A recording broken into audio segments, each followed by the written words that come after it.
The running back position is very important in fantasy football. It can make or break your team because it's very volatile. It's very fragile. Running backs are in and out of the lineup, and we're seeing roles change at the running back position on a weekly basis. Towards the end of the year, we may see some running backs lose their job, lose some of the workload, or some of the younger running backs just increase their volume so much that it hurts the incumbent starting running back to enough where it really degrades their value in fantasy football. We're seeing this with the Dallas Cowboys right now. Tony Pollard hasn't really been getting it done as of late. Rico Dowdle's starting to come into his own form right now, starting to do some things on the field and some plus matchups, and now it's highly debated. We're going to dig into that today, whether or not you still need Tony Pollard, what to do with him, what to do with Rico Dowdle, what this team's going to look like going forward. But before we do, you need to click that subscribe button right now. Tap it with your finger on the phone, your mouse on the computer, whatever you need to do to get the job done. We're helping you build your fantasy teams every day. We're deep diving the waiver wire. We're helping you set those lineups. We're helping you with your research now and for next year. You need to hit that button so you don't miss out on this information for next year going forward. Also, Ric Flair's watching you. Do not want to disappoint him. Click that button. Get it done. Let's look at this, and now we got a dichotomy here between Tony Pollard and Rico Dowdle, and it's getting pretty extreme. I'm catching a lot of comments that people are benching Pollard in fantasy for like RB30 players, and they're done with them. They're done with Tony Pollard. They want something new. They're done starting him. They're sick of him. There's a lot of hate in the streets for Tony Pollard. Rico Dowdle's that stash running back that we've been waiting for all season long. Maybe due to injury, maybe due to some plus matchups. He does have two decent performances fantasy-wise on the season this year, but Dowdle's stepping into some opportunity now, and it looks like he might be getting more touches. We're going to dig into that here today. But one thing is, the news is hot and heavy on Pollard. His performance hasn't been living up to standards. His production hasn't been living up to standards. The media is wondering if the Cowboys are going to move on. Whatever heavy.com is, that must be a football site for fat people. I don't know. But we are hearing a lot of chatter among Twitter, among Instagram, among social media sites, news outlets, that Pollard's not getting the job done. And looking at the stats as of late here, Week 10, 5.5 PPR fantasy points, pretty much the only player on the team that did not produce because that was a smash matchup for fantasy. Week prior, 9.3 against the Eagles. Before that, 6.5. Then we hit bye. 17 points against the Chargers. That was about like an RB2 week. Week 5, 8. Week 4, 9. Week 3, 2, and 1, we were solid. We were rocking and rolling. Even on Rotoballer here, on the clip here, on the side news, Tony Pollard looks to right the ship in Week 11 because the ship has been sinking. It has not been looking good as of late. Looking at his production, we have 3 RB1 games, 1 RB2 games, and mostly RB3 performances here. And one of those RB3 performances, he hit 10 fantasy points. All of them are less than that. Not looking good. His last 3 weeks, he scored 11, about 20 fantasy points. Not too good. Not too good. Plus the bye week right before that, I can see why fantasy gamers are not liking that. In his last 6 games, he only has 1 fantasy relevant performance and really has not looked good since week 3. Week 3, 2, and 1 was when he was hitting.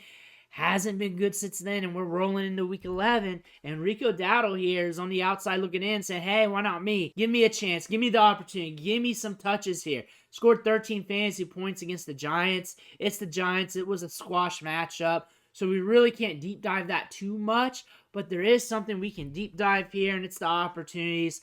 The opportunities are saying Tony Pollard's still the guy. From week 8 to 10, he's getting a 71% snap share versus Dowdle's 27% snap share. So he's still the guy in the backfield. He's still the running back. They're still using him. He's still getting 49% of the rushing attempts. Production-wise, Dowdle's closing the gap here. 105 to 159 yards on 19 attempts. 5.5 yards per carry, while Pollard's averaging 4.1. So just enough to get the job done there for Pollard. rushing attempts, 49% for Pollard right now. He's getting the workload, he's getting the opportunities, but it's not firing as of late, and Dowdle is making the most of his opportunities, the few that are. But Mike McCarthy is going to speak about this. He's going to speak about Rico Dowdle. We want to hear about this. We want to hear what's up with his performance and his usage. And what we want to know about Rico Dowdle is he going to get more touches? We might find that out right now with Mike McCarthy. So let's dig in. Beautifully violently running Rico Dowdle, earn more carries, and how do you get in more carries? I mean, we'll see how the game goes. I'm thrilled to death with the way Rico's playing, but I think we do an excellent job of ball distribution. So you don't see it increase the usage at all, or?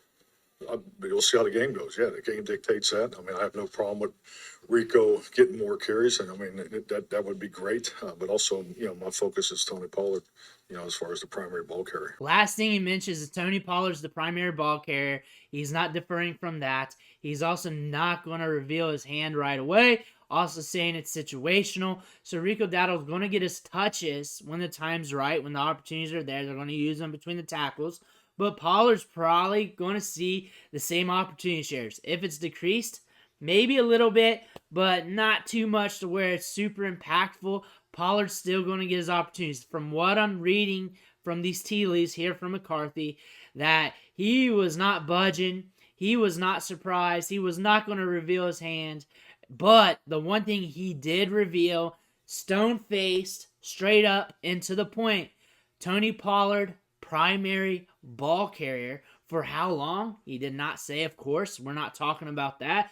He's also looking to get Rico Dowdle some more opportunities, looking to get him into the game. He's looking to see what he can do. But Tony Pollard is the guy right now. So if you're fretting that, Tony Pollard's still the guy. That's what we got from that little clip, and that's what we're getting from the opportunities. He's still getting enough workload here. Last 3 games, because that is the closest sample here.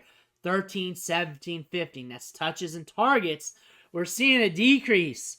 But you know who's been hitting during that time? It's CeeDee Lamb. CeeDee Lamb has been spammed with targets during that time, leading the team in opportunity share. And there's not many wide receivers leading their team in opportunity share because he's getting 44 targets. He's getting spammed with opportunities. That's decreasing the workload in the rest of the offense. And really, Lamb's been hot. Why not target him? So that's impacting the running backs right now because you might as well toss it to Lamb. You might as well. He's the hottest wide receiver in football right now. A 37% target share. Getting 40% of the targets is elite. Insanely elite. An elite workload coming from CeeDee Lamb, and he's converting. He's getting the opportunity share. He's running with it. Usually the running back, the lead dog, a guy like Pollard, should be pushing about a 30% opportunity share, if not higher. But CeeDee Lamb has been cashing. That's what's really been hurting him as of late these last few weeks. Because why not toss in the Lamb? He's hot. He's on fire. Keep the chains moving. Keep it rolling. Rico Dowdle's starting to assert himself a little bit. But Lamb is on fire. These last 3 weeks, he's been hot and heavy. Looking at the schedule going forward, we're really looking at week 11 here. That's a fire matchup for these running backs. I could see both of them doing something. I could see both of them hitting. And this is an okay schedule going forward. It's up and down. You got the Dolphins in the fantasy playoffs. You got Detroit there. You got Philly. That could be a point-producing game. You got Washington, Seattle. We got some opportunities here. But let's focus on week 11. If you look too far down the line, it could get a little cloudy there due to injuries, changes, and everything with these teams. But looking at this Panthers matchup, they're allowing 29 PPR fantasy points per game to running backs, and they've also allowed 2 100-yard performances to running backs. But on the season, they've allowed 5 games of 20 fantasy points or more to a running back, and they have 2 games, too, on top of that, where they've allowed 17 points. On top of that, they're getting production here by allowing touchdowns to running backs. That is insanely high touchdown rate for a defense. 12 rushing, 3 in the receiving game, 15 total. Running backs are scoring touchdowns. It indicates that teams are driving down the field, getting to the goal line, and the running back is punching it in. I could see Pollard riding the ship here in fantasy production, and I could see Rico Dowdle getting his opportunities as well. The spread in this game is like at 10.5 right now. Vegas is expecting Dallas to win big. So isn't everybody else. So if they're up in this game, Dowdle could be getting some opportunities in the back end. Again, Pollard is the guy. McCarthy said Pollard is the guy until he's not the guy. So he's going to be getting the touches. If he does not right the ship in this game, then we are going to have some serious issues. We're going to have some huge questions. If he does not get you 10, 11, 12 fantasy points in this game, rushing for at least 60, 70, 80 yards, a touchdown, doing something to say, hey, he's back now. He's at least kind of back now, or something like that. Serious questions around Pollard for the rest of the season. And if Rico Dowdle plays well on top of that, we're going to have to go over this again. So watch this game. Watch it thoroughly. Should be starting Pollard. I think 4for4 has him ranked RB14 right now. But he's not dead yet. But this game can get him out of the grave because it's a tremendous matchup. Dowdle can be productive as well. I think he's a sneaky play. I think 4for4 has him ranked as RB38, RB40 range. So really, he's a flyer because you don't know. You do not know where his touches are going to be at. Hopefully around the goal line for fantasy. And hopefully he gets enough to show us what he can do, especially for him. An under-the-radar running back prospect. We want those underdog stories to happen. We want those types of players to hit. But Pollard's still the guy right now. He's still getting workload. He needs to turn it around now, though. And Dowdle needs to keep proving himself. Watch Pollard. Watch what he's doing. If he messes up and does not produce this week, big questions are coming. Big questions are coming over Pollard because people are questioning now. It's going to amplify if he does not hit this week. Let me know what you think in the comments below. I want to hear about it. Hit that subscribe button. Ric Flair's watching. Do not disappoint him. I want to thank you for watching, though. Catch you on the next video.